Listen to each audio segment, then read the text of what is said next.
Baik para ikhwan akhwat sekalian, sebelum dijelaskan kita terjemahkan dulu ya per kata. Alam yakni ya, alam yakni. Belumkah saatnya lilladzina amanu untuk orang-orang yang beriman ya. Alam ini sebenarnya dua huruf. Artinya apakah? Lamnya tidak lam nafi, tapi sudah jadi satu huruf juga. Jadi bisa satu huruf, bisa dua huruf. Kalau disebutnya huruf jazm, dia satu huruf. Nah, huruf jazm, huruf yang menjazmkan fi'il mudhari ya. Nah, tapi kalau mau dipisah-pisah bisa a istibham, lam huruf nafi gitu ya. Walaupun lamnya juga nafi, jazm juga gitu ya. Belumkah atau tidakkah ya, datang lilladzina untuk orang-orang yang amanu, mereka telah beriman, antahsya'a untuk apa? Khusyuk, tunduk ya. Untuk khusyuk, tunduk, qulubuhum. Apa yang tunduk? Hati-hati mereka ya. Yang tunduk hati-hati mereka, bukan tunduk Pak, bukan tunduk kepalanya, bukan tunduk apa badannya, bukan ya, karena badan juga bisa tunduk kan Pak, bisa bentuknya kayak ruko, bisa nungging dan sebagainya ya, tapi bukan itu yang dimaksud. Hati ya, untuk khusyuk, tunduk, berkhidmat li dzikrillah, untuk ingat Allah, untuk zikir pada Allah ya, untuk zikrullah. Zikrillah ya, biasa kita sebut dengan istilah apa? Ya, zikir aja ya, zikir. Nah, zikir itu secara bahasa artinya ingat. Nah, jadi zikrillah atau kalau tanpa lih berarti zikrullah, itu berarti apa? Mengingat Allah ya.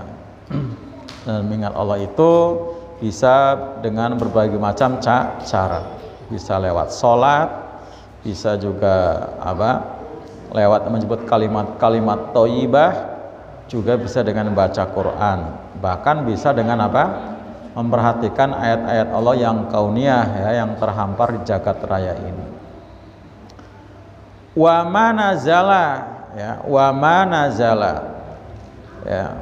Dan apa yang bisa jadi wawunya atopnya ke antahsya'a ya, walaupun dia dengan redaksi yang beda, karena di sini nggak menggunakan mudhari ya, tapi pakai fi'il madhi. Wa manazala, dan untuk tunduk ya pada apa yang telah turun ya, minal haqqi, dari kebenaran. Ini kalau wawunya atofnya ke antahsya'a ya. Dan untuk tunduk pada apa yang telah turun minal haqqi, dari kebenaran, maksudnya Al-Qur'an.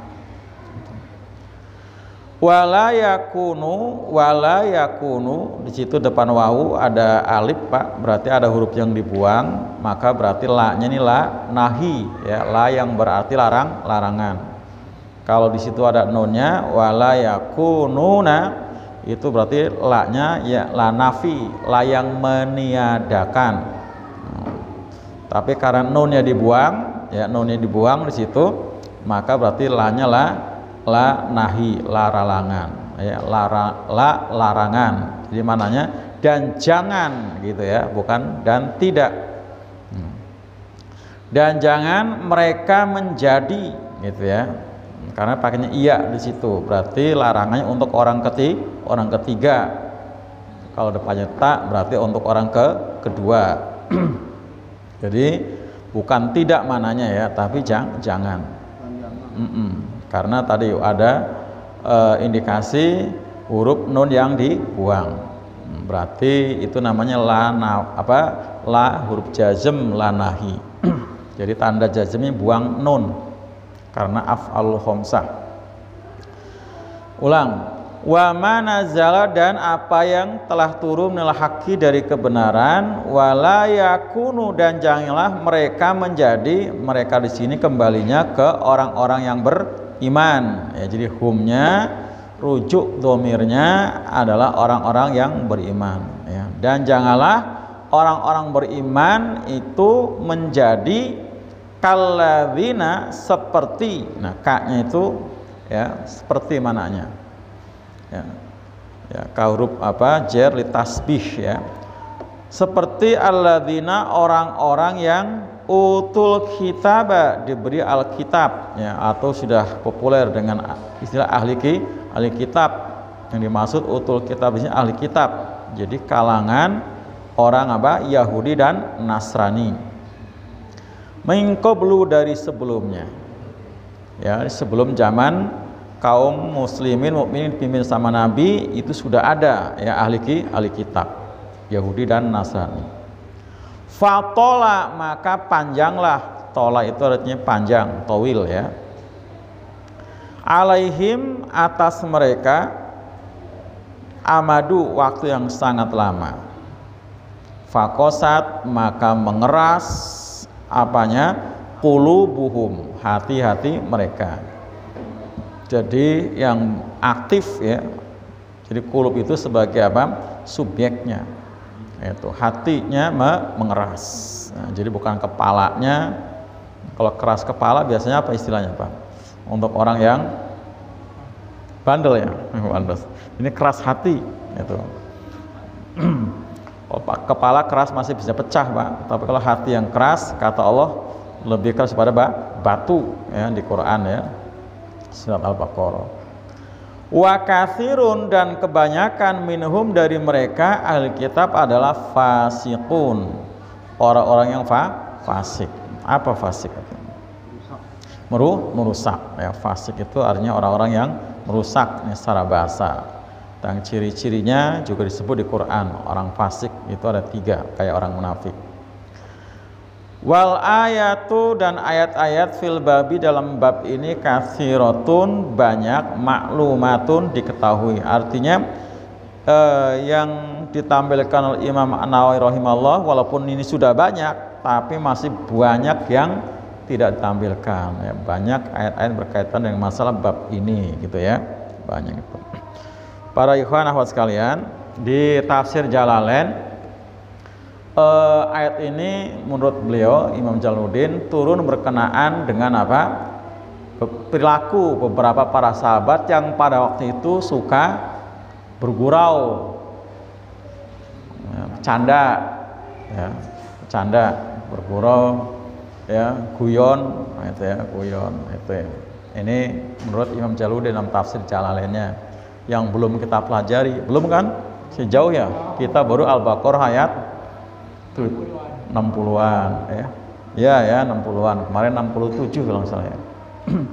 Belum. Nah, di sana berkaitan dengan para sebagian para sahabat yang suka bercanda bergurau. Jadi ternyata memang bercanda bergurau itu ya, kalaupun tidak dikatakan haram, tidak baik ya, tidak baik karena bisa Bapak mematikan hati. Dengan banyak bercanda berarti orang bisa jadi lupa Allah ya, lupa akan Allah. Karena kalau banyak bercanda bergurau ya, banyak tertawa gitu ya. Tapi kita sudah kadung termakan apa Pak? Termakan apa ya? Image ya. Kalau banyak tawa itu sehat gitu ya. Padahal nangis lebih sehat lagi. Oh iya kan, ngeluarin air mata sehat lagi. Matanya bersih gitu ya. Nangisnya yang nangis karena takut pada Allah. Nanti dibahas, sudah lewat pembahasannya ya, tentang orang yang nangis takut pada Allah. Jadi kalau kita nangis takut pada Allah bahkan mendapatkan apa? Mendapatkan naungan ya kan. Jadi 7 golongan yang bakal dapat naungan ya. Nanti di mahsyar di saat tidak ada naungan selain dengan Allah, ketika matahari dekatkan 1 mil, itu poin yang ketujuh adalah seseorang yang zikir di waktu kholi, di waktu yang sepi sampai mengeluarkan air mata karena nangis. Jadi di situ di 7 itu nggak ada yang tertawa, tukang ngocol, nggak ada Pak. Tukang ngocol nggak ada malah ya. Nanti dibahas juga di Riyadhus Shalihin bab larangan-larangan. Jadi orang yang bikin orang ketawa dengan bohong itu ancamannya berat. Orang yang suka bikin orang ketawa tapi dengan narasi yang bohong. Ya, sekarang kan orang yang penting asal ketawa, cerita kayak cerita tapi sebenarnya bohong. Itu ya bukan pelawaknya, narasi yang dibuatnya tuh bohong. Yang penting orang ketawa, gitu ya. Nah, bohong ya. Gitu. Artinya narasi yang dibuat untuk membuat orang ketawa itu adalah bohong. Nah, itu yang dikecam, gitu ya. Jadi bukan pelawaknya ya. Mungkin ada pelawak yang nggak seperti itu gitu ya. Apa yang disampaikan memang benar gitu kan. Tapi bukan berarti juga kita nggak boleh bercanda. Boleh tapi yang wajar, nggak sampai membuat lalai. Sekedarnya saja. Sekedar intermezzo untuk memecah ketegangan, gitu ya Pak. Nah kalau seperti itu dapat pahala. Ya kalau seperti itu ya, mencairkan situasi. Mantun memantul. Oh pantun ya, pantun. Yang penting tadi narasinya harus yang benar gitu ya, seperti itu. Jangan sampai karena kalimat-kalimat pantun bahkan syair juga ada yang dilarang kalau berbau syirik ya kan, berbau syirik. Nah pantun jangan sampai yang berbau apa Pak? Kan pantun juga identik dengan lelucon juga ya kadang-kadang kan. Nah jangan sampai yang berbau pornografi gitu ya jangan seperti itu. Artinya bahasanya dibuat sedemikian rupa yang yang baik, ada kesan pesan yang positif gitu ya gitu. Jadi boleh sekedar kita berintermezzo tapi bukan berarti hidup digunakan untuk bercanda tawa, tidak. Karena Nabi juga pernah membuat lucu juga gitu ya. Ya, suatu saat lagi makan korma ya, bareng-bareng dengan para sahabat. Ada sahabat Ali di sebelahnya. Tapi sebenarnya Ali juga itu yang lucu ya. Nah, itu Ali begitu makan korma, iseng biji kormanya taruh depan Nabi. Kata Ali, Rasulullah makan kormanya banyak banget gitu. Lihat bijinya banyak gitu kan. Kata Nabi, iya saya makan banyak tapi nggak sama biji-bijinya kayak kamu. Tuh kamu nggak ada bijinya berarti telan sama biji-bijinya ya. Nah, artinya hal-hal yang seperti itu wajar gitu ya. Sekedar untuk mencairkan suasana ya supaya tidak tegang gitu ya. Mana yang lebih keras ya? Orang Yahudi dan Nasrani hatinya ya. Karena di dalam surat Al-Baqarah itu yang 120 pertama itu adalah Yahudi, itu yang kedua Nasrani. Mana yang lebih keras hatinya? Iya. Jadi pertanyaannya bukan mana yang lebih keras gitu ya. Artinya ukurannya kalau orang itu tidak tunduk pada apa yang Allah turunkan, bukan Yahudi Nasrani doang, hari ini pun ya yang bukan Yahudi Nasrani kalau dia nggak tunduk dengan Al-Quran berarti keras juga gitu kan. Loh iya kan, hari ini pun makanya kan wala yakunu, jangan kalian menjadi seperti. Nah berarti kan ada orang-orang Islam juga yang keras juga hatinya seperti orang Yahudi Nasrani.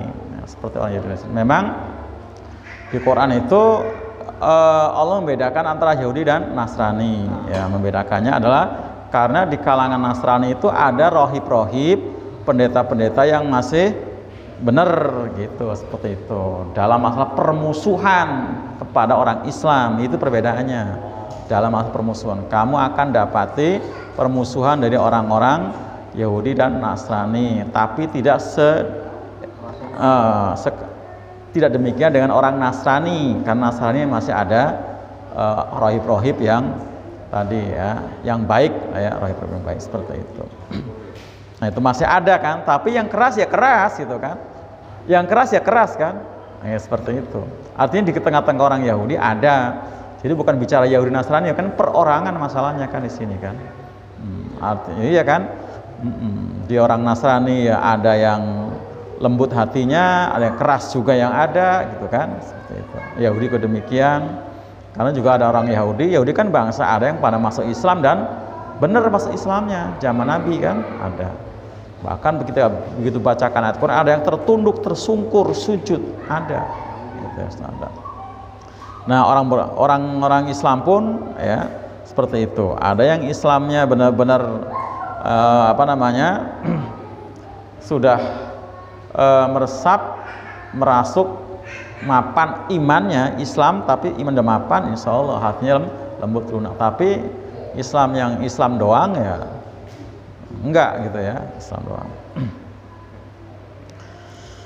Nah tadi itu sekitar asbabul nuzulnya. Nah pertanyaan Allah di sini, alam yakni ladina amun antasyaqulubum, itu bukan pertanyaan pilihan ya, bukan pilihan. Bukankah, belumkah gitu kan? Belumkah tiba saatnya? Seolah kita boleh menjawab belum atau tidak gitu. Jawabnya ya sudah gitu ya, sudah gitu. Jadi bukan pertanyaan pilihan yang boleh menjawab sudah atau belum, tapi jawabnya harus sudah gitu. Jadi ini bukan pilihan, lalu bentuknya kayak pilihan, belumkah gitu kan, seolah kayak boleh menjawab belum atau tidak. Kalau sini ya harus sudah. Jadi sudah saatnya untuk orang beriman itu untuk menundukkan hatinya. Jadi untuk antasyaqulubum lidzikrillah itu bukan tar malam berarti Pak. Tapi sekarang ini, bukan juga besok pagi, tapi sekarang ini.